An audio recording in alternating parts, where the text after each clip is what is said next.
Hello and welcome to episode 2 of the Nerd Switch podcast. My name is Dylan, and joining me today is my good friend and fellow nerd Jeremiah. Hi, how's it going again today? It is going very good. Very good. That's good to hear. What are we here talking about today? So in our last episode, we took like a good hour and a half to kind of show Marvel some tough love. You know, Phase 4 being what it is not something all the fans have been in agreement on, whether or not it's good or bad. We kind of gave our reasons for why we aren't enjoying it so much. If you haven't seen it, or listened to it, I guess, I recommend you do. It's a pretty good discussion, I think.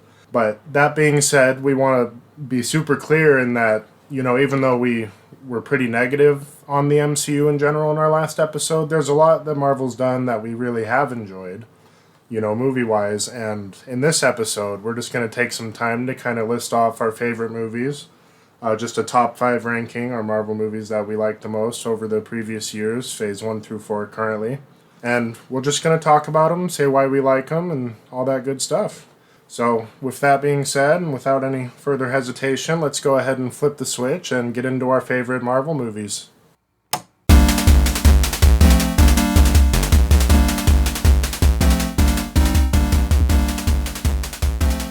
So, the way we're going to do this, we're just going to kind of work from our number 5 pick up to our number 1 pick. There are going to be a few movies that are shared amongst our lists, so we will talk about them both, but, you know, we'll figure it out. Kind of discuss here and there, you know. It'll go well. We don't know what we're doing here, but we're going to make it work.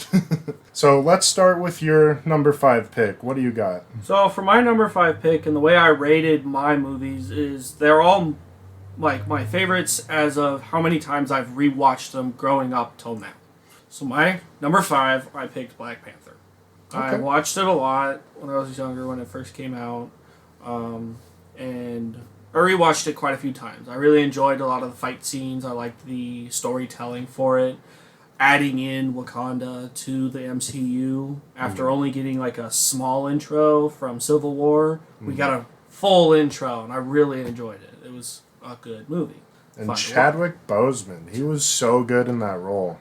R.I.P. Chadwick Boseman. Yeah, it's super sad to see him gone, because I think he really could have been a big figure in the MCU. And, you know, just unfortunate timing with how things worked out there. But at least we did get 2 solid entries from him. And while Black Panther didn't quite make my list, it's very close. Which it's in my honorable mentions, which we'll talk about a bit later. But yeah, just what for you makes it stand out compared to a lot of the other movies we've gotten? For a lot of the other movies we've gotten, I like a lot of origin stories. And getting to see, like, not really a origin story, but just like the origins of where they're from, their land, their ways, and to see just kind of like a different aspect compared to the other MCU movies. Right. We got to see a whole new side to MCU, and I like it when we like pull away from the main heroes of like the Avengers and throw in new characters that can be developed. They have their enemies. They also add in enemies that we've already seen. Claw. Yeah. He was a fun enemy to have come back and see him as I love a good character. Andy Serkis is a really good actor. And super good. Even though he's not in the movie a ton, it's cool to see him, you know. But he's there for a good amount, you know. Speaking of villains, I think one of the arguably like strongest villains, aside from like Thanos and some of the other ones we've had, Killmonger. Michael B. Jordan. Michael B. Jordan did a fantastic job as this character. Right. And really kind of played it as like this don't give a crap attitude, basically. Just going headstrong into it. Very planned, oriented. Throwing you for that twist that he's this character from before. You didn't really see it. You kind of just saw him come in, and they're like, all right, now he's got backstory. He's developing as like his role on who he is and what he wants. Yeah, they set him up really well. I also liked that they kind of played with the idea of like, you know, the Black Panther, maybe his dad wasn't such a good guy. Yeah, you know, like it's kind of always the thing of like tradition or what is the word? I guess tradition works just as well, but it's basically the idea that past has their ways set and they try to pass it along to the future generations. Well, that's where future generations come in to change some of those things to make it for the better. Kind of like a right to the throne, you know. Yeah. They set it up as where he kind of was supposed to be the Black Panther with how things were from what I remember. And I haven't seen the movie super recently, but that's one thing I like that it did, is it kind of has this like Lion King approach where you've got two people. They totally. it looks a lot similar, but it was great. Yeah, there's good ways to pull in from other stories, and I think this one does a really good job with it. The reason it doesn't quite make my list is just I wasn't a big fan of the fight in the final act where you have them both suited up and fighting, and it was just a lot of CGI for a movie that otherwise had some really good, practical effects and some really gorgeous scenery. I just don't know why they wanted to shove them down in a cave and just have it be this like...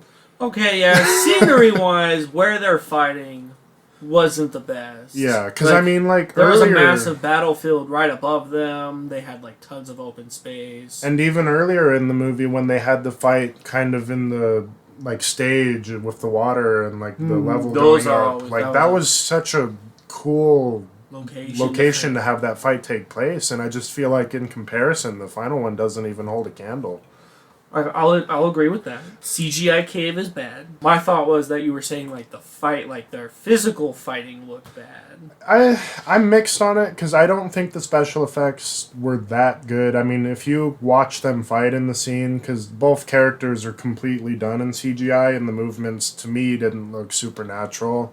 They're just kind of flying all over the place and it just didn't look quite right to me. They're magical Black Panther. I know, but when you compare that fight to the fight earlier, it's just it looks off. Okay, yeah, there is quite a difference between the fight at the waterfall to the fight down in the cave on the train station. Yeah. I'd say the big difference there, too, is they're choosing between hand-to-hand, no-power combat to trying to exaggerate power. They have to have that little bit of extra oomph, right. When they throw a punch or throw a kick, they have to actually move a little bit. Yeah, I think... It can be difficult with CGI. Right. Yeah, aside from that, I think it's really good. If I were to expand my list to a top 10, it would probably be my number 7. I do think it's really solid.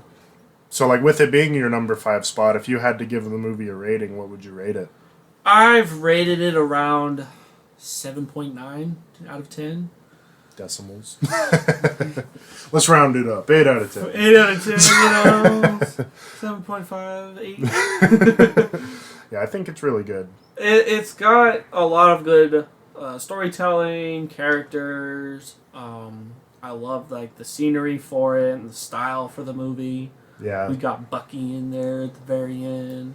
Yeah, and kind of one thing we harped on Phase 4 was how it was handling more diversity and stuff with some of its movies. I pinned Black Panther as being a really good example of this, where they take the time to flesh it out and give it... Here's what they did. They picked a character that's already that ethnicity. They didn't change a character that doesn't need to be changed. They have a character, they created it and made it real, come to life. Right.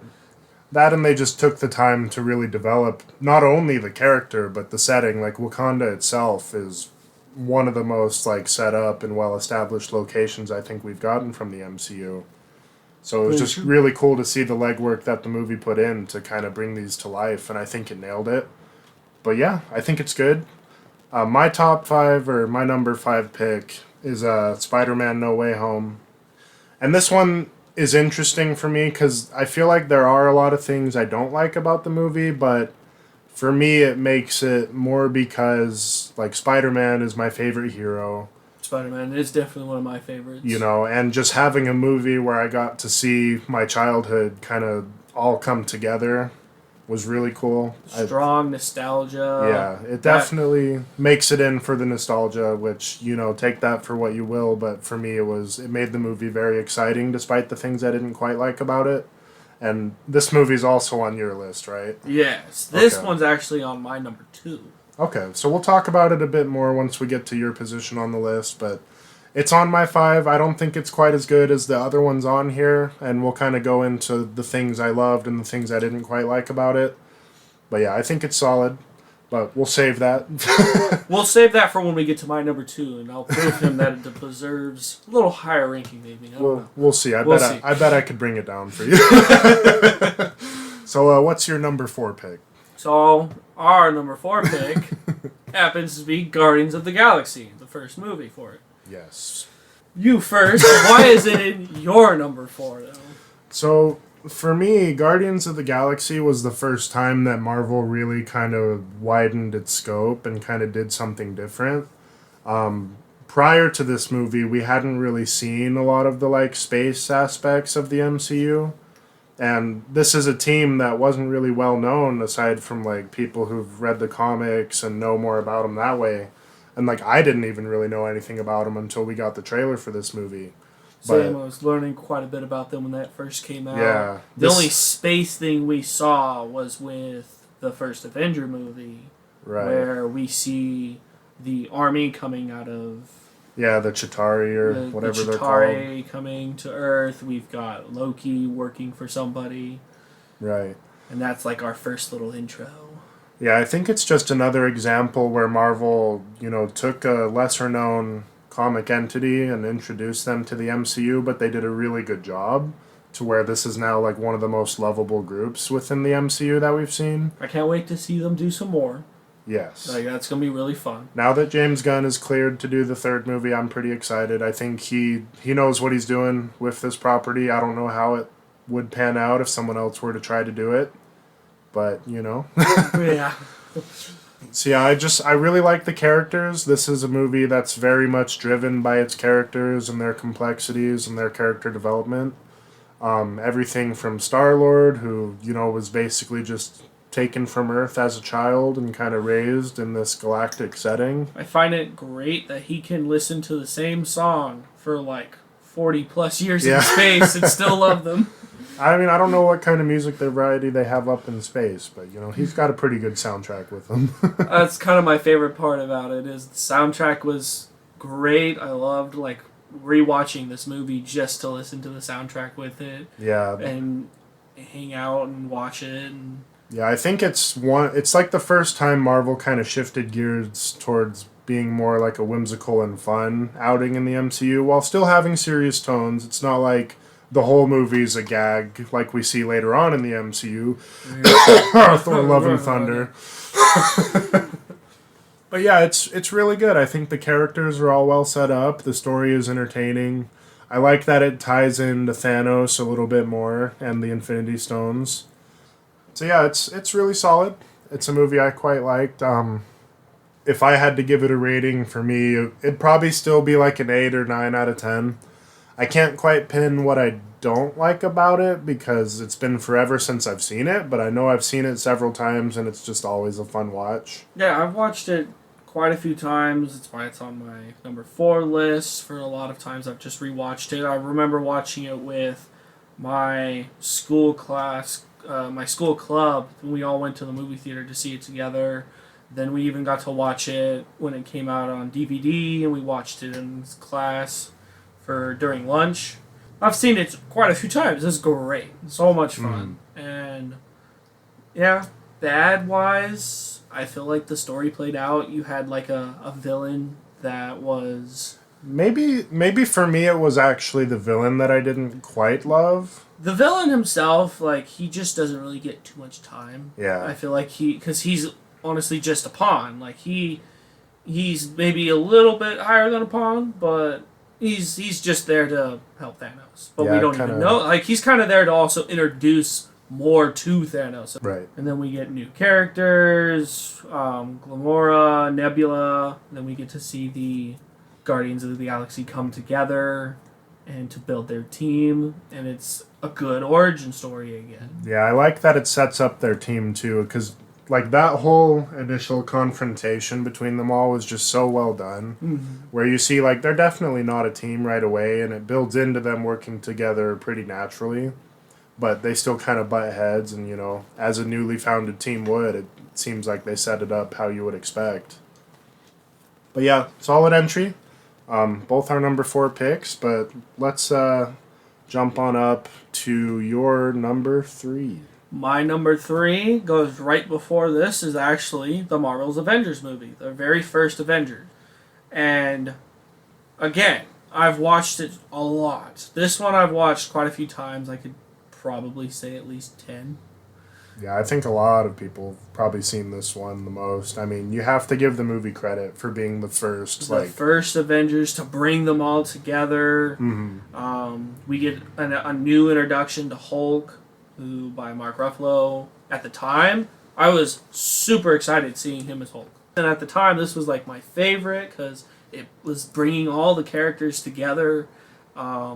Seeing Captain America meet Iron Man together. Yeah, even with superhero movies in general, like there's never been a crossover of this scale within film. Like sure, comics have done it probably to death at this point, but to see it done so well in a movie was just really cool. Live action, not like animated. Animateds have done it for tons of times too, but it's the live action characters that we were growing up with are now meeting together. It's just the first time you kind of get that payoff and kind of see what Marvel's setting up and where they're going with this story. And it's a really good, like, blockbuster spectacle movie. It doesn't quite make my list or my honorable mentions, but it is one that I do look back on and I'm pretty fond of it. I think for me, looking at it now, it just seems a little more generic, I guess, story-wise. But it is. It kind of loses that finesse to it after so much time has passed, where everything that's changed. But it's the nostalgia for it again. It's the, wow, I watched this forever ago. It came out in 2012. Yeah. If I was ranking the Marvel movies, like, within that particular phase, it would probably be my favorite movie. Right. But just with everything we've gotten now and, like, how complex the stories have proven that they can be, we'll talk about with some of my later entries, but I think it's really good. I don't think it's a bad movie in any way. I think all the performances are good. It's a really good blockbuster movie. Just for me, it's missing out on the kind of, depth and complexity that we get from some of the other movies. A little bit. There's definitely a lot more. In this one, I feel like this was like to build up where others were being like kind of torn down to build up. There's just that little bit more. The building down is like there's loss or there's a defeat almost. Where this one was just constantly building up. Right. Avengers was just something that was building up to the end to start the mass Marvel phase 2 and phase 3 to end it. Yeah. And Thanos, for the brief time you see him in this movie, he was ugly before they redid him. I love all the memes though that they do. Just all the different changes, and they're like, try Thano cream. Brighten your purple. Early Thanos did not look very good, but He just looked really big and armored and purple. He was like a beefy Patrick the Star to me. I don't know. I like it. But yeah, my number 3 pick is also an Avengers movie. What I think is the best Avengers movie we've gotten is Infinity War. This one kind of, I think with Endgame, they're like the 2 biggest movies as far as like, box office results and just total viewership. Infinity War was the first time we really got to see the payoff for everything they've been building. And again, like this movie blows the original Avengers out of the water as far as like the scale of the crossover and the characters we see. True. They had a lot of characters in this. They brought in, because we only had the first 6 for the first Avengers, and then Ultron still only added 2 characters. Yeah, just like a small handful. Yeah, we just got like a super small handful for Ultron. But then Infinity War added every single previous phase characters that were still alive to add to it. Right. Yeah, and you'll notice a pattern on my list. The movies that were done by the Russo brothers kind of are more favored for me because they seem to know how to take Marvel property and give it that complexity and depth with storytelling. And Infinity War, I think, does a really good job with this because you get a villain with Thanos who most excellently is set up to kind of be understandable with his angle. It's his motivations actually make sense when you think about them. And while you could argue that there's different ways to accomplish his goals, there's the arguments of just do instead of getting rid of population, double your resources, yeah, or creating more space. There is a solution to that, yes. However, does it save what people are already constantly doing? Right. There's counter arguments to those, and in the sense, like he's a villain to the people that he would wipe away, but the people that would live would continue on the more resources that are not being consumed. Yeah. Things were going back to good ways. And I love how it even tied in. Like, he talks about one of the planets he did this on, and he's like, they knew nothing but suffering and, like, starvation. Now they live happily and know nothing but, like, full bellies and all that good stuff. And so it's cool to see his character motivations, and I think as a villain in the movie, he's done really well. Even his kind of lackeys, the people he sends to acquire some of the Infinity Stones for him, are really cool. And, like, yeah, the Squidward guy, seeing them go down to the Sanctum Sanctorum for that fight with Doctor Strange and Iron Man. And, that was a great fight. Right, yeah, I really like it. And even the opening of the ship, which leads on after Thor Ragnarok, where you see that Thanos just completely, like, destroyed Thor, Loki.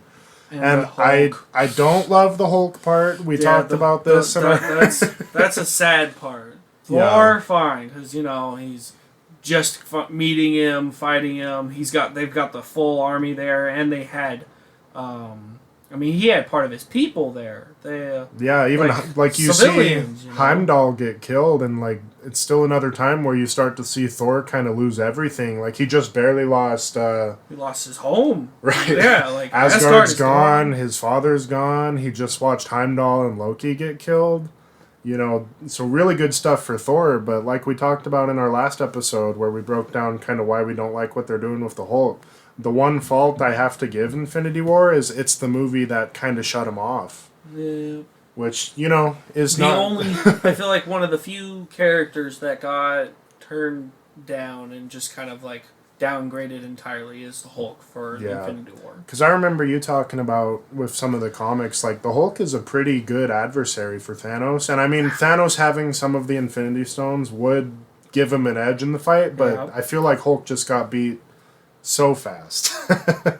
Just combat literally was like, what is it? It's got his pressure points just like that, and he was down. It's like, well, that was underwhelming. Yeah, and then you sadly don't see Hulk for the rest of the movie, just Bruce Banner, which was the part of the movie that I don't like, but I think everything else is excellent. I don't mind Bruce Banner character too. Like if they would have done like Hulkbuster or like even another suit for Bruce, well, I think it would have been cool for like a scene, like a fight. What everyone but then wanted, Hulk would have come back. Yeah, what people wanted, and I think there was even like a Funko Pop released of this that had people speculating, but there was one showing like Hulk breaking out of the Hulkbuster armor that Bruce Banner or Mark Ruffalo was using. And I would have loved to see that. Yeah. That would have been a really cool entry for his character, kind of like you get with Captain Marvel. Captain Marvel. But kind of like you get with Captain America showing up to help fight, Thanos' children. And kind of like when Thor enters Wakanda, like these really good entries for their characters. And Hulk could have had that, and he could have had a better part in this movie, but that's my complaint. He's just not as great as he can be. Just not there. However, there is possible good news with She-Hulk. Sounds like they set something up for Hulk in the future. Yeah, to be decided. I have only heard rumors or speculation on this. I think they're messing around in the comics. Hulk has a child when he's off on the planet that he was on in Ragnarok. And I think it's teasing that kind of being more of a thing. So maybe they'll go back and explain more of Ragnarok and what's supposed to be the actual like Planet Hulk storyline, but we'll see. That would be cool. Yeah. Give us some redemption for our boy. Give the green boy some redemption. Right. But yeah, just talking about the rest of Infinity War, I love how it had the different stories going on at the same time. Like, you've got the different team-ups, like the fight going on Wakanda. You've got the fight going on with Spider-Man and Doctor Strange and Iron Man, which was really good. I just love how it had everything tying together. They're all dead set trying to stop Thanos from getting the stones. And what I really love with this movie is it's one of the first times in a movie where you just straight up see the heroes lose. And I actually really liked that dark ending for the movie.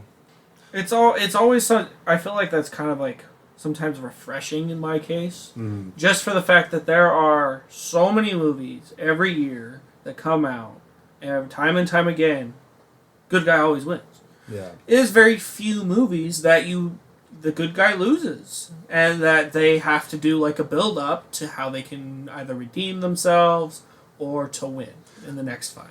Yeah, and they do set it up as kind of being planned. Like, you have the scene with Doctor Strange evaluating every possible course of action, and he's like, this is the only way we even have a chance to win.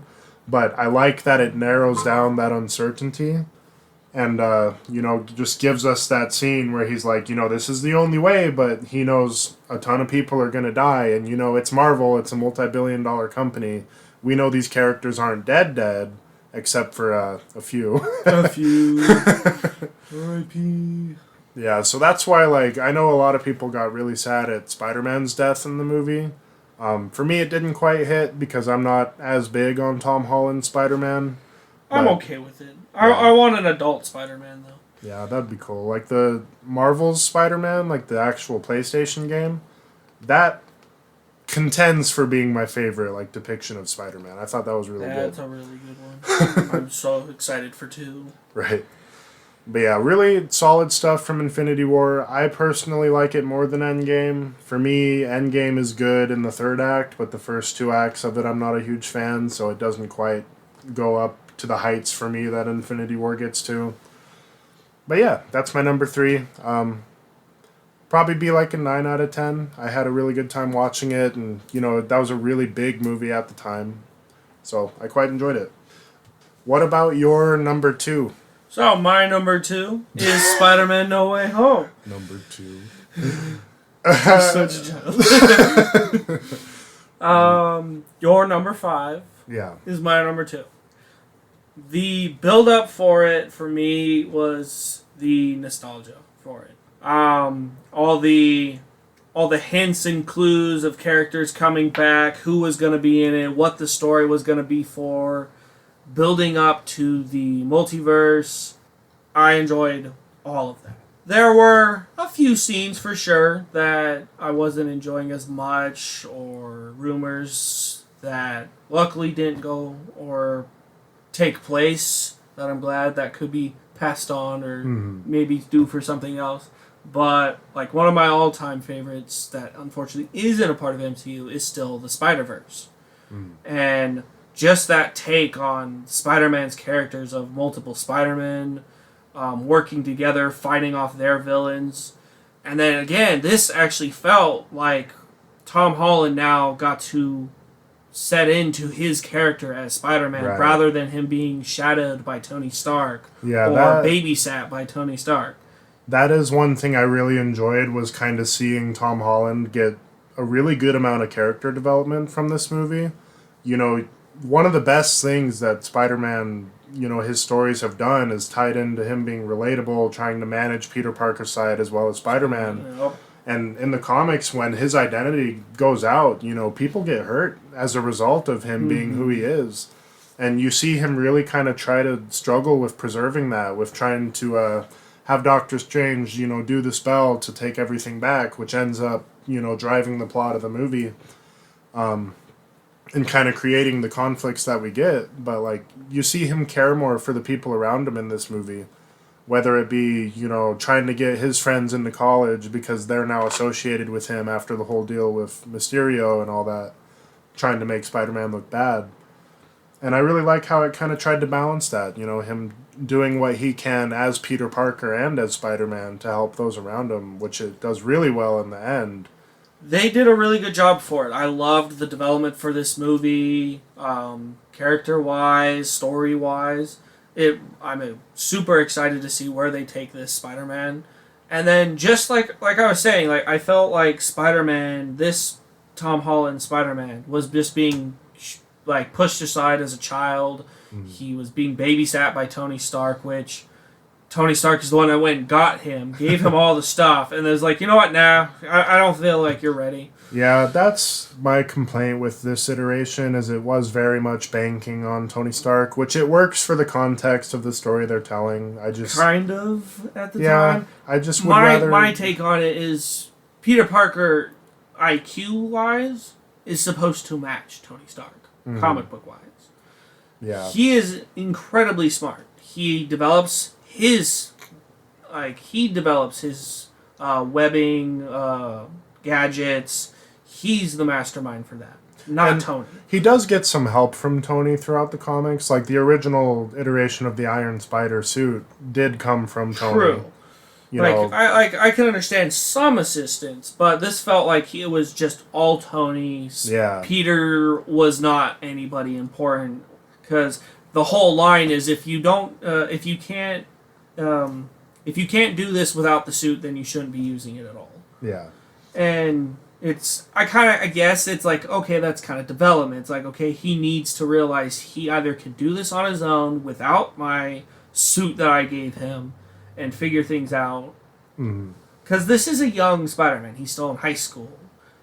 So I'm kind of waiting for that adult Spider-Man to come out. I Tom think Holland's character for it. I think we are going to get another trilogy. I think this one was supposed to be his like high school trilogy, even though the multiverse movie kind of drops that. But yeah. I think we are going to get more of them in college, and it'll move on from there. And I am excited to see it, especially with how with how No Way Home ends. Which I loved the ending on this. Like, seeing Tom Holland be willing to make that decision. That is a Peter Parker decision. Like, he would choose everybody else before himself. Like, even though he's got his friend and his love interest, he's like, just make everyone forget who I am, to stop this from happening. Because his mom died as a result of the decision he had to try and bring these people in and save them, before just sending them back with Stephen Strange's spell. And I really liked that character development. And you even see him in the end where he promises that he'll go back and like try to make them remember him, but in the end he decides not to. And I think it ties into his roots as a character being like, if anything like this happens again and people figure out who I am, they're just going to be in danger again. Mm-hmm. So I did really like seeing that from his character. The other thing I'm liking with it is just the potential future movies from this. Mm-hmm. They did so much with it. They started the multiverse with this. Then they also had brought in a few characters that were wonderful to have back. Yes. Andrew Garfield, you need your third movie and you need to find your MJ. Yeah, let's break down the other Spider-Man here. Andrew Garfield did really good. I know fantastic. A lot of people don't like his two movies that we got. I don't understand why. I like them, but I can also kind of pick them apart at the same time. But overall, I think they're good. But I think his performance in this movie is the peak of his character that we've gotten so far. Because, it's when you think about where his story ended up, like he loses Gwen Stacy, and we're just kind of left with that. And I like that this movie delved in to kind of... They kind of finished it for him. They even got him some closure on it, saving... Tom Holland Spider-Man's MJ. Yeah, and you see him even break down and get emotional. He's like, "I'm so glad I saved you." Ah, poor Andrew Garfield. Poor Andrew Garfield. He needs to find his MJ. Right. Third movie. Yeah, and I love too how he was like, I lost my Gwen and I stopped pulling my punches. And I would really like to see that from his character. That is a really good comic, actually. Spider-Man doesn't hold his punches. Yeah. There's a comic for it, and it goes down a dark path for him, and it shows a difference that also actually includes Peter, that Peter finding a Venom suit. Right. And that's another like take that I'm super excited on it. That not only did they involve the new Spider-Man, but then they even involved a way for Venom to possibly show up and a symbiote to show up in that universe. I'm not going to go in depth on it. I personally don't like how they're trying to tie Venom in. It feels forced. I love Venom being established. They didn't do enough. Yeah. So it definitely feels forced. They definitely should have done a little bit more than just a little speck. But it's an option, you know. I like Venom being created as a antagonist for Spider-Man. Like, you see in the not-so-good Spider-Man 3, Venom already hates Spider-Man when he gets... Or not Venom, but Eddie Brock. He already hates Spider-Man when he gets the symbiote. So, you know, that character motivation's already there. Yeah. I have no idea how they're trying to set it up with what they're doing. I don't know, because technically there's not really a lot of the similar things. Like, we don't see Peter working at the Daily Bugle. Right. And then we haven't like met an Eddie Brock. Plus, I just feel like they'd have to do some super young character to match in that sense. Yeah, I don't want to go too far in depth on it. And honestly, like, I would love to do an episode where we just talk about Spider-Man and like everything we've gotten from the character. I think let's do that at some point. It might happen. But how about Tobey Maguire? What about his performance coming back after all these years? His poor back. Yeah. Carrying that movie a little bit at the end there. Yeah, I love seeing the older Spider-Man who like still knows what he's doing, you know? And the way that they tied in... I like how they tied in just his movies to his character, that he's just, that he was still trying, you know? Yeah. Trying to do better. That and like they come in and see Tom Holland Spider-Man having... You know, the time they've both had losing that parental figure, but they were there to help him and kind of tell him, like, we've had this happen. We lost our Uncle Ben's. You know, I lost my Gwen Stacy. Not me, but Andrew Garfield. And, yeah, it was really cool to see them come in and kind of help him through that. And it leads into that finale where they all team up to fight the villains that were brought in, which it mainly does focus on... Tobey Maguire's villains from that Spider-Man trilogy, and this is where some of my complaints start to come in. Like Green Goblin, fantastic. Dr. Octopus, fantastic. Even Electro from the Amazing Spider-Man, they did a really good job with. They changed him to yellow, which is good. I didn't like the blue. He didn't need to be blue. The dubstep blue Electro, you know, maybe not the best version of that character we've gotten, but they bring in Clint Barton, Sandman, but he's in his like sand form the whole time, and I know that his story's largely been resolved, but I just don't see why he had to be there, you know? Yeah. He was kind of just there, and his motivations didn't even really make sense to me, where he's like, it makes sense with the other characters. They're like, oh, well, if we go back to our universe, we die. We don't want that to happen, you know? But Sandman, he's like, I know I'm alive in my other universe. I just want to go home. So you would think that he would be one to stay teamed up with Spider-Man, you know, to kind of help close that. But for whatever reason, he just goes off. Yeah, and he just kind of is like, no, I don't really care about you people. I just want to go home to my daughter. Yeah, and it just didn't quite make sense to me. He was there like, oh, I can get rid of this sand power. It's like, okay, why do you want to get rid of it? You can literally become sand and do a bunch of cool abilities. Yeah, it's like, I know his story's already largely been resolved. His place in the movie seemed to be more for adding to that nostalgia factor. I don't think they really utilized his character very well. I feel like the one person that they should have thrown in there that I feel like would have tied the group a little bit more together would have been Vulture. And actually have Michael Keaton, like, he breaks out of prison somehow in Tom Holland's world, and he's not even a multiverse character. And that he is just, he somehow gets entangled with the group instead of Sam, and maybe he finds Green Goblin, or maybe he finds one of them. They could they could even have his character be kind of the driving force behind them, like, turning on Spider-Man. Yeah, you know? that would have, like, really fit. So that would have been cool. Another character I feel like really doesn't need to be in the movie, even though, you know, we want to see more of the Amazing Spider-Man villains, but the Lizard. There's no reason for him to be in the movie. Kirk Connors, like, he just deserved a bit more lines, honestly. He deserved... Yeah. Because the whole point of this is, it's the Sinister Six. which is also, I guess, not really the Lizard, but it is Scorpion, Electro, Vulture, Right. The Green Goblin, and then the Rhino. And here's those are. Oh, and then I think there's one more. I can't remember them all. The group's changed like throughout time, but that's another one of my complaints with the movie. There's 5 villains. Spider-Man's known for the Sinister Six. Like, if they're gonna do the 5, why not just throw in one more? Yeah, they should have done like the full group. They were able to get like all of those characters back. You know, they should have continued it. Like, if you're gonna go that far, I think the movie should either have done 3 like well-developed characters, or just go all the way and do the 6. You know, I don't feel like Sandman and Lizard are good inclusions with how they use them.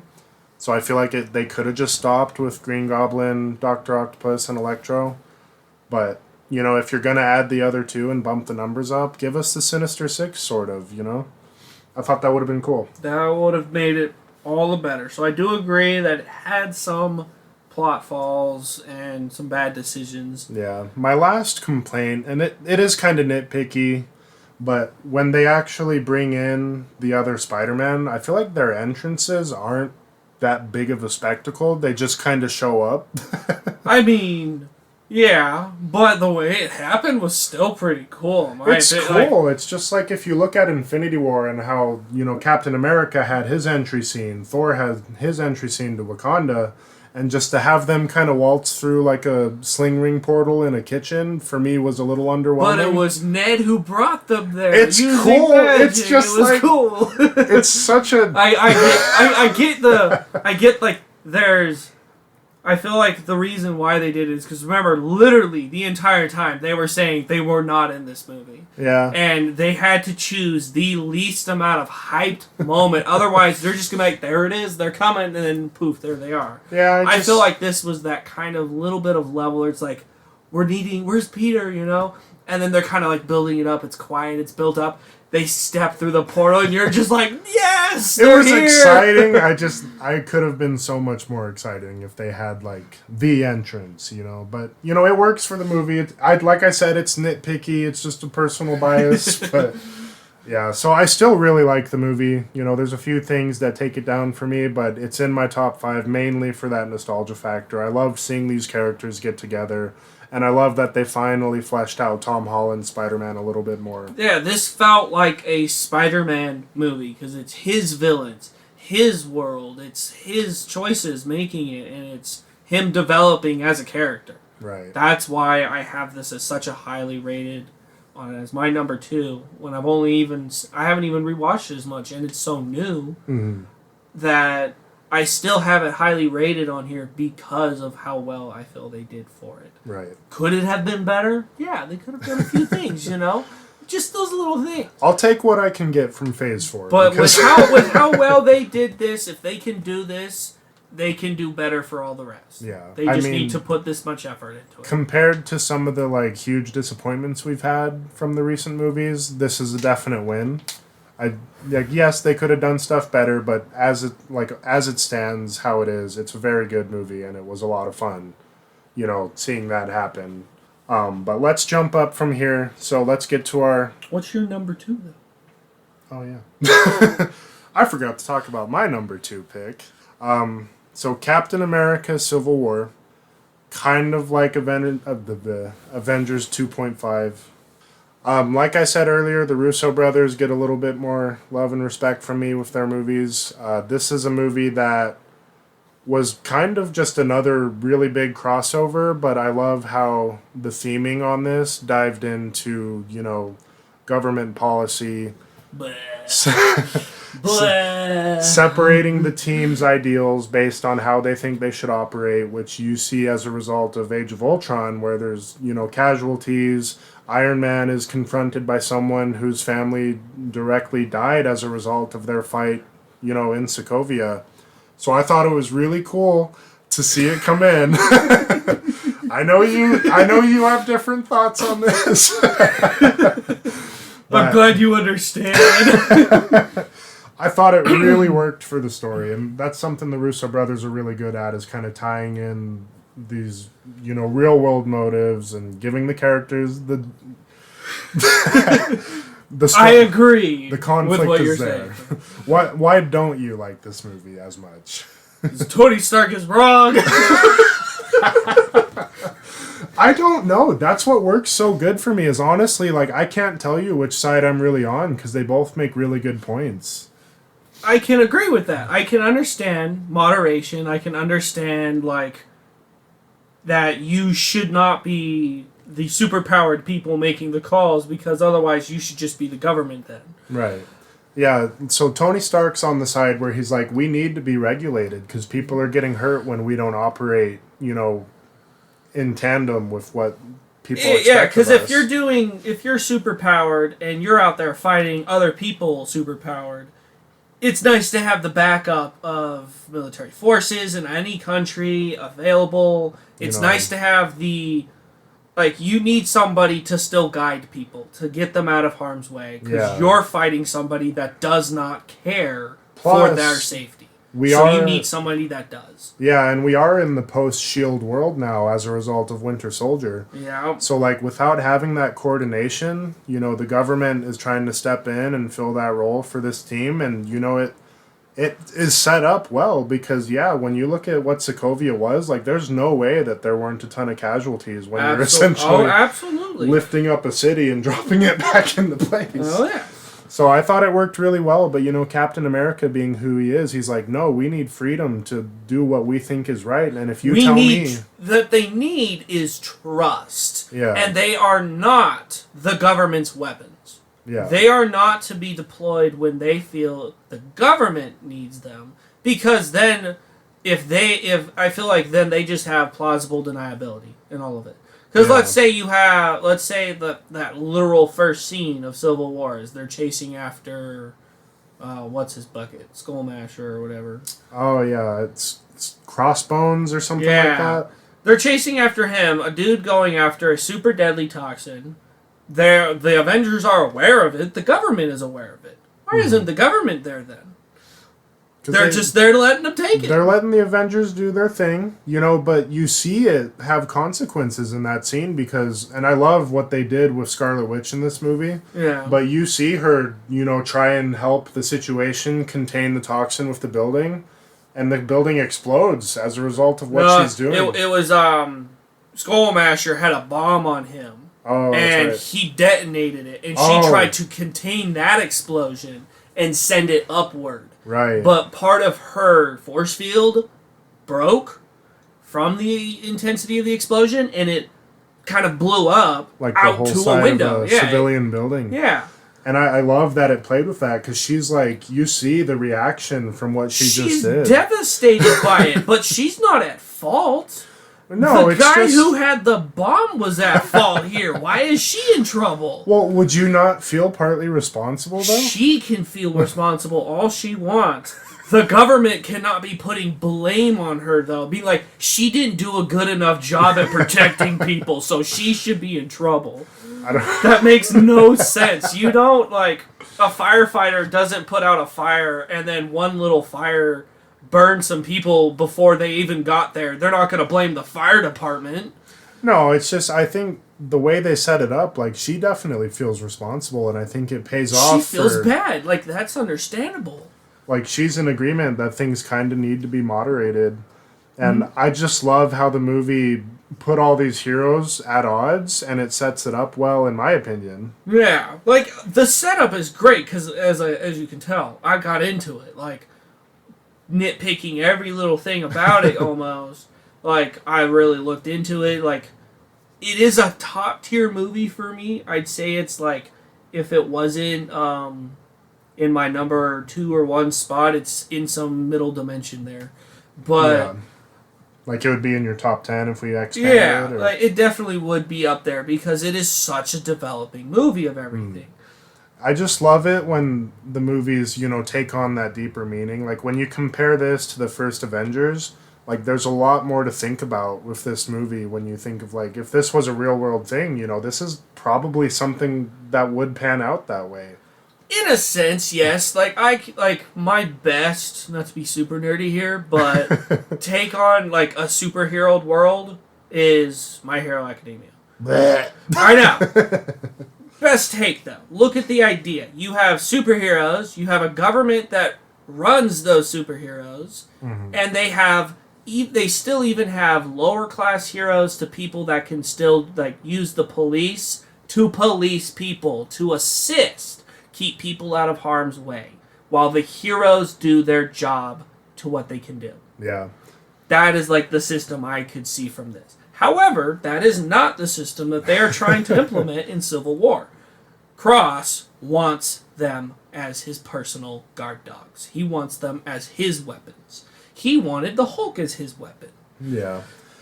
They're just trying to have more coordination, and I do love Captain America's angle. Like, I still don't have a definitive side, but I think both have good arguments, and I love that Captain America was like, you can tell me where, you can tell me when, don't tell me how. Yeah.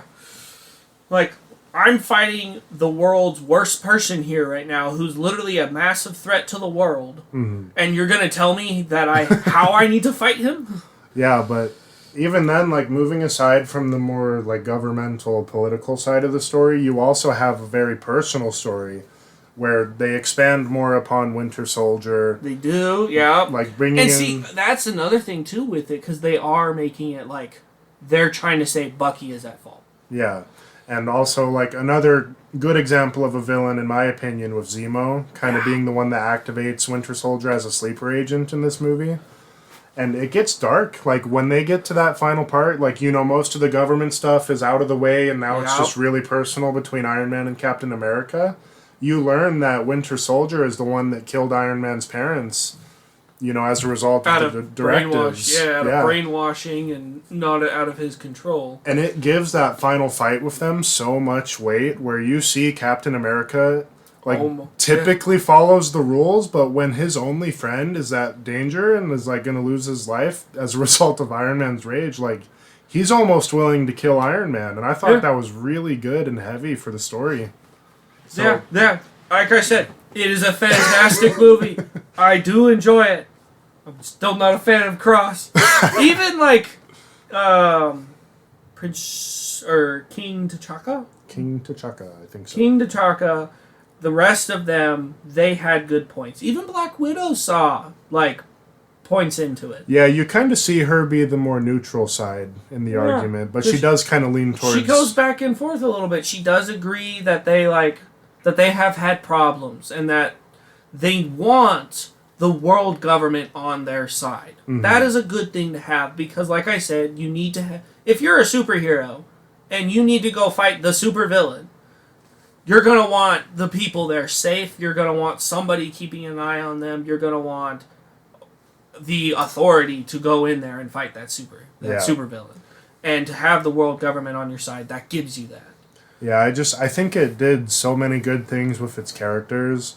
And, you know, even that stuff aside, like, at this time, Endgame is not a thing. We haven't had that big of a scale of a fight, especially not just between the heroes. Like, Avengers did it a little bit with the headbutting and the minor fighting. Yeah, the first Avengers, I feel like, was like almost on par to the fact that if the Avengers had failed there, they all would be dead. Right. But yet they still blamed them for the damages. So, next time, Avengers, if you're going to go fight supervillains that don't care about anything of our planet and they want to destroy it, tell them no and hope they don't destroy stuff. That's what the government wanted. Yeah, but, like, this movie and its whole airport scene, like, the first time we've seen a fight amongst our heroes of that scale, like, that's one of my favorite just fight scenes in general we've gotten from, like, any superhero movie. Especially, like, you know, seeing Black Panther in action for the first time, getting our introduction to Spider-Man was really cool. He doesn't care about Flint. It was me. Yeah. And you just kind of see what happens. Like, you know, War Machine gets, like, a pretty bad injury from the fight, and then the heroes kind of realize, like, whoa, we're kind of, like, messing each other up here over this. And, you know, not everyone agrees on it. And that's where you see Black Widow kind of help to move things along, and she's like, you guys are being dumb, but, you know, you gotta do what you need to do here. Because I feel like Black Widow even, like, believed in Captain America, Steve, believed in him and trusted that Bucky was innocent. Yeah. Like, the situation was just bad. And the other thing, too, is it took Tony almost the whole movie to find out that it wasn't Bucky. But yet, look at what all the government was doing. Now, they were going headstrong right at him, shoot to kill. Right. They didn't care that they didn't know. Yeah. And, I think the way that the government ties into this movie, it's something that you would see because sometimes you don't get the whole story. And they'll take what they have, which is, this is a massive threat with the Winter Soldier. He's obviously a sleeper agent. He needs to be stopped. Well, they didn't even know that at the point. They just saw that he was there for the World Trade Center bombing. I just love how it wasn't even him. Right.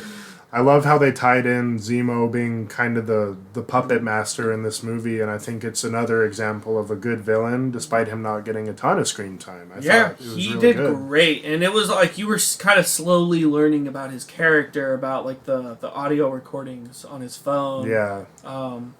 And then you slowly learn more and more about him. And that initial scene where like he's interrogating the guy in the sink and he's like trying to find the notebook to get the keywords to use with the Winter Soldier. Yeah. I loved what the story did with everything it was doing at the time.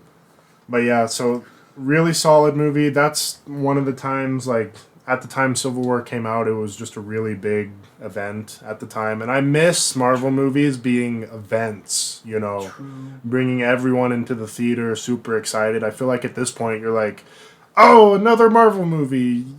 Yeah, I'll watch it. Compared to back in the day, like, oh, Civil War is coming out. Come on, let's go watch it. It's different levels of hype now as a result of just oversaturation and everything we've gotten into previously. But let's jump ahead here. So before we get to our number one picks, let's briefly talk about our honorable mentions. Movies that didn't quite make our list, but maybe if we did a top 10, they'd be there.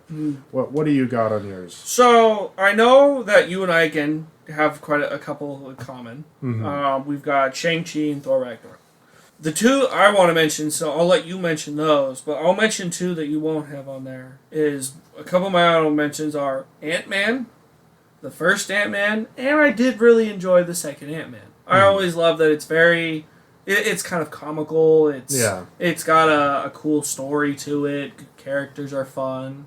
I like Ant-Man as a character. It's kind of fun, so I do enjoy it. I did remember having a lot of fun watching Ant-Man. Yeah. Like, it's the first time you see it really gear more towards the comedy. Where that movie didn't work as well for me was just the villain. It's kind of a very, cookie cutter, he's generic. super cheesy. So that part I didn't love, but I did like, Ant-Man's introduction and setup as a character. And it was a funny movie. I think it's up there with the more, comedic side of the MCU.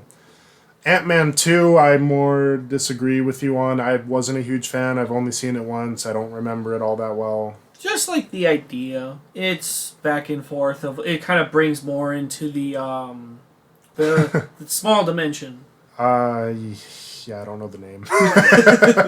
The quantum realm. The quantum. Yeah, I remember being mad that they basically got saved because a rat decided to walk on the control panel or something. And I was yes.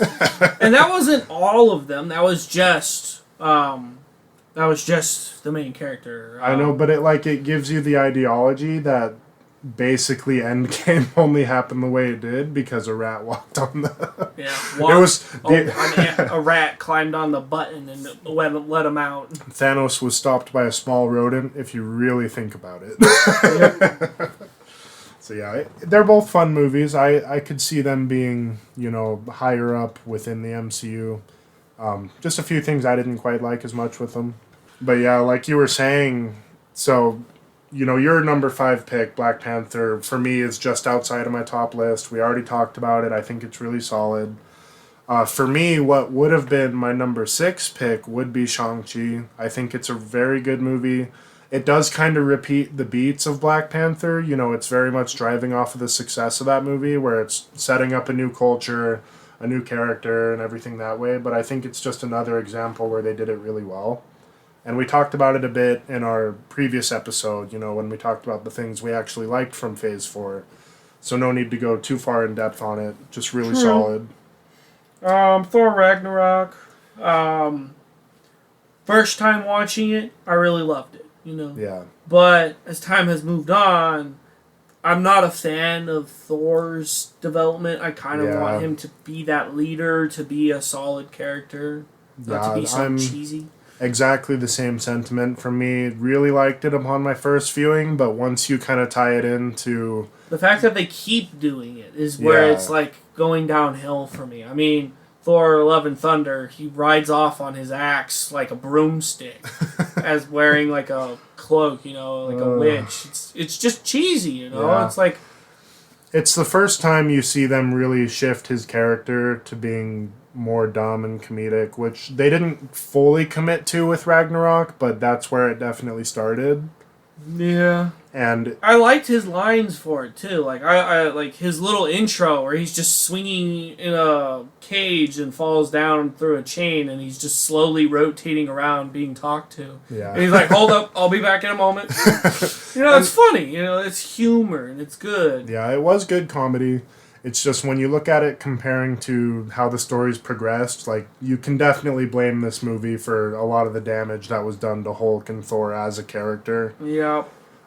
It's still really good. I do like it, like, as a movie on its own, and especially compared to Thor 1 and 2. Like, this was a very good Thor movie compared to those two. Yes, I did enjoy this one out of the other two. Like, 2 had some good moments. Yeah. But 3 definitely was what made me more of a fan of Thor. Right. So I just didn't enjoy the first one as much. Yeah. I feel like he could have used a little bit more development in it to be worthy again. When you compare Thor's origin movie to, like, Captain America and Iron Man, it definitely falls pretty flat in comparison. Yeah. He's still a good character, but definitely he did not get as much love with the movies up until Ragnarok, and that's where he kind of took off being more popular as a character.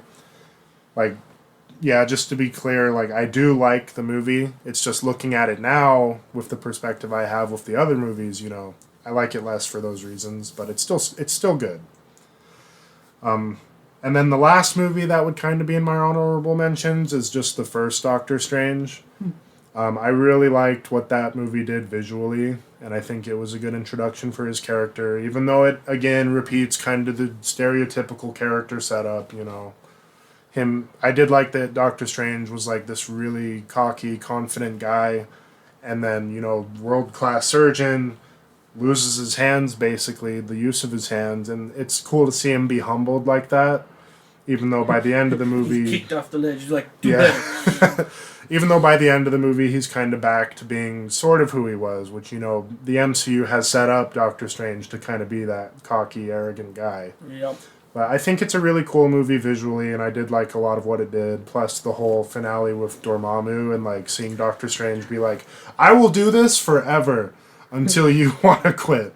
So I like seeing him as a character, have that kind of resolve to resolve the movie's conflicts. My last, little honorable mention, it's not a movie, but it is still with the MCU, and it was the first series out of the MCU. Is Agents of S.H.I.E.L.D. Yeah, I never watched it, but you tell me all about it. Agents of S.H.I.E.L.D. technically has a lot of canon to the series, to the movie series. It takes place alongside the movie series, but outside of the big characters. Mm-hmm. The only characters that we really get to see that are, part of the big movies is very few. One of which was actually the woman with Thor from his planet.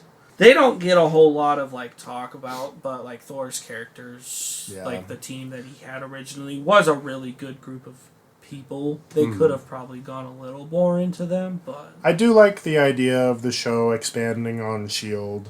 Kind of tying into because they do all of it. They do all of Shield, actual agents. They actually add in a little more to mutants, where it's more of an alien factor rather than just the genetics and people like X-Men does. But they have a ton of stuff that they add with the show. And the other thing they added with the show was one of my favorites is they added Ghost Rider in the show.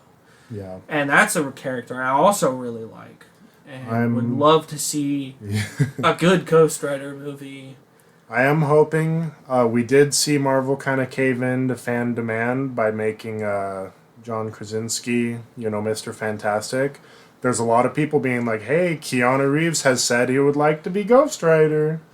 I think it'd be cool. It'd be really interesting. I've heard he's also been put in a spot for Constantine. Yeah. So I think that would really fit his character as either or. Wasn't he already... He did do a movie called Constantine, but it really didn't include the Marvel Universe. It was just Constantine. It was the underworld and angels. Yeah. Super good movie still. So yeah, that's pretty much the honorable mentions, but now let's go ahead and jump into our number one picks. I know ours are kind of related here, but you kind of have two movies in your number one spot, so I'll let you take over for that other movie there. We do have one similar same movie for our number one spot, which is the second Captain America, Winter Soldier. That is a tie for me with the first Captain America movie. For Winter Soldier, super good. Do you want to talk about Winter Soldier, and I'll talk about why I like the first one? Yeah, I'll let you take over for the first Captain America, because I like the movie, but for me it doesn't work anywhere near as well, especially, I think the first half of the first Captain America is really good. Mm-hmm. For me, it's the second half that doesn't work quite as well.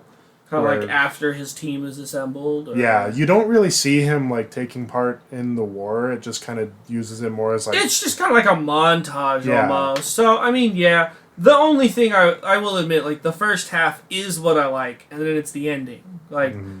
I feel like it's that little quarter in the end, right before they're getting ready to fight the last Hydra base and go fight Johan... What was his name? I guess we'll just call him Red Skull. Red Skull's character before he's Red Skull and when he does become Red Skull in the movie. But the first, the build-up to his character. I'm always a good fan of a good origin story. And again, I just really enjoyed his origin story. Small, weak, little-bodied, but good-hearted person it becomes the candidate for an experiment to be great. Is given a chance to be great.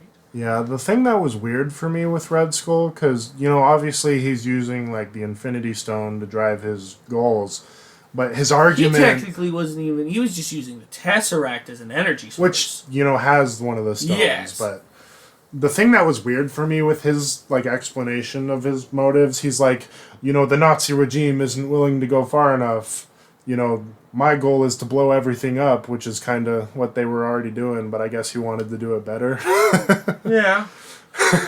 I mean, there's belief in the supernatural or the unknown, and then there's I am a proud member of the fan club of supernatural things. I'm the president. I'm doing my way, Yeah. I agree with you that the first half of this movie is really good for setting up what we have as Captain America.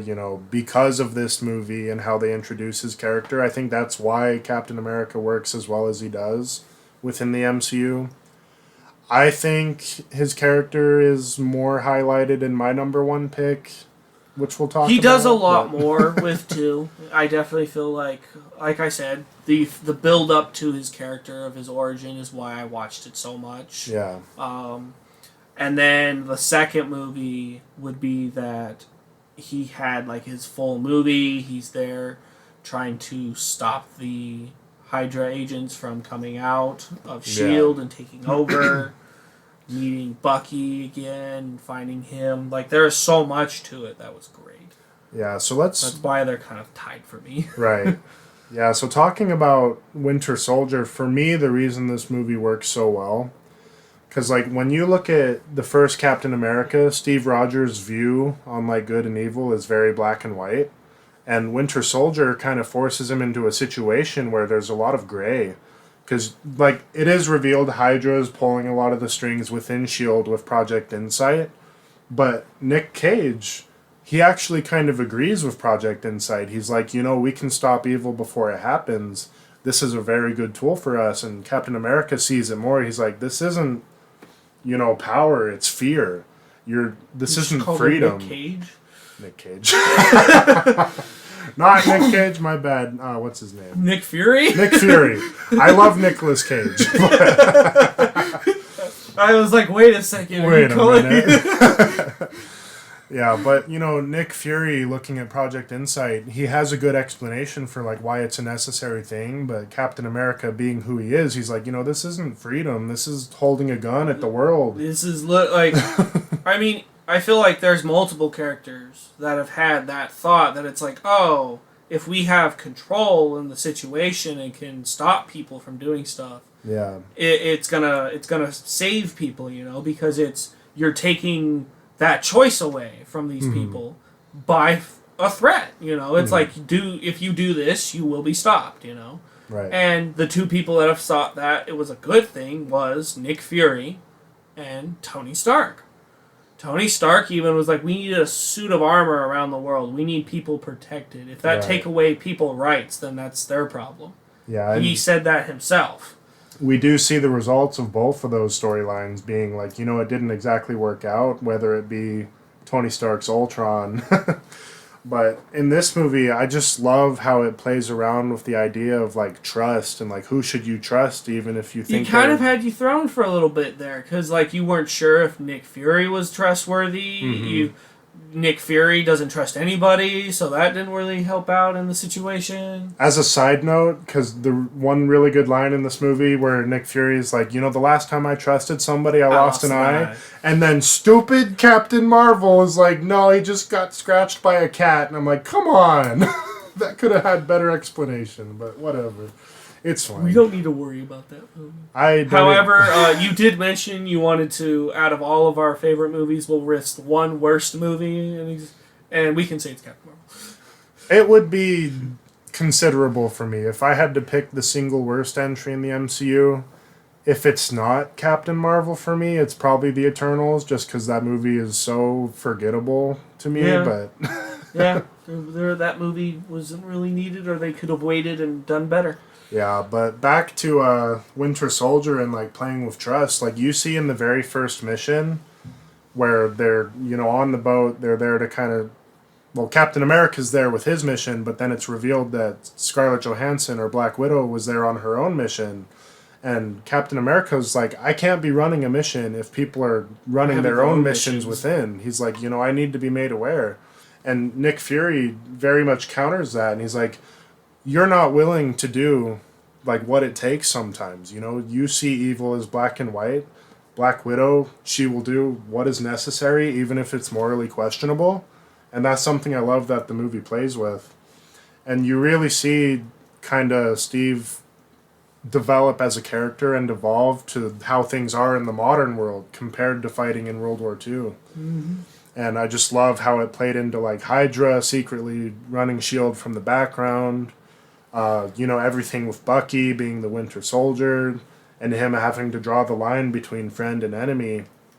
Even though you still see classic Steve Rogers, like even in the fight with Bucky at the end, when he throws his shield down and he's like, if you want to kill me to accomplish this, do it, but I am your friend and I don't want to fight you. And I love that he's able to stand his ground like that even when, his friend's clearly gone at that point. But it does work with kind of bringing him back in the end. And I just love everything the movie does thematically. It's like a spy thriller mixed in with the MCU, and it really worked for me. I think the Russo brothers, again, just really nailed kind of fleshing out the characters with this kind of story and making it more in-depth and thoughtful than things we had previously seen from the MCU, and I think that's why this movie resides with a lot of people as being one of the best things to come from the MCU. That's why it's also on my top, Yeah. I just liked both Captain Americas. He was a really good movie for both 1 and 2, in my opinion. Right. So, yeah, that's He's old and his development kind of lost, but he had some going for him, for the longest time. Right. Stupid contracts coming up,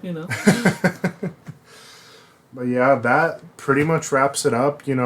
I know we gave Marvel a pretty hard time in the last episode, but just to be clear, like, there's a lot that has come from the MCU that we as fans have enjoyed and do love. I want to see Marvel be the best that it can be, which it's proven in the past that it can do. And so, I'm not fully out of love with the MCU at this point. I do think they'll kind of find their footing once they get the fan reception and everything going forward. But yeah, that's why we just wanted to take this episode to kind of talk about our favorite movies. So yeah, that being said, that being our list, we'll see what happens going forward with Marvel. But we're going to leave it there for today. If you enjoyed the episode, feel free to leave us a review, whether you're listening on Spotify or Apple Podcast or wherever else this ends up going. We're happy to have you listen, and if you like what you're hearing, stay tuned for our future episodes. But yeah, just thank you for listening to us today. And with that, we'll let you guys go. Go watch some Marvel movies that you like. Reminisce on the good times we've had from the MCU. And I hope you guys have a great day. Have a good one.